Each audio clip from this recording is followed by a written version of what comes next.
كان أي شخص يعتقد فلا توجد حقيقة أعظم منه. من قبيلة عرب كانتا رجلان، أعني رجلا وامرأة، هما تورطا في حب أحد منهما للآخر، وكان مسكونين بالحب لدرجة أنهما قد قرروا الهروب والزواج. قال امرأة: لدي جمل مسرع، نحن نركب ونعبر ليلا ونذهب لمدينة أخرى. قال رجل: نعم، وظهر إمارة الرداء.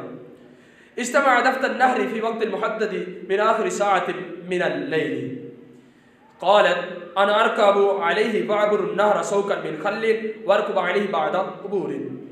قالت الرجل: لم هكذا؟ أنا أركب معك أيضا، ما حاجة بالسوق؟ قالت امرأة: كان ولده أيضا جملنا الأليف، وكان لديه عادة أن يأتي ويجلس في الماء، وكان يضرب بنزر الماء حتى لو تعرض للدرب فيستظل مستقيما. ولهذا الجمل أيضا يذهب ويجلس في الماء، ولهذا أقول لك أنها إذا تعرضتها من خل فلا يجلس، وسوف يتم حفظ وقتنا ونذهب من المدينة إلى بعيد قبل طلوع الشمس.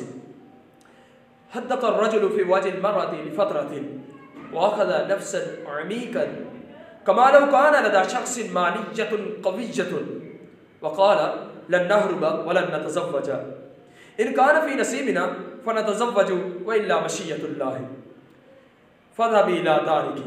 قالت: لماذا حدث لك فجاعة؟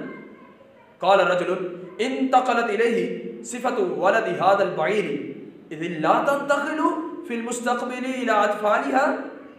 اليوم سأركض معك، وفي المستقبل ستهرب بنتي إلى شخص آخر. وبالجملة العالم عملية مجزية سوف تعمل كما تفعل.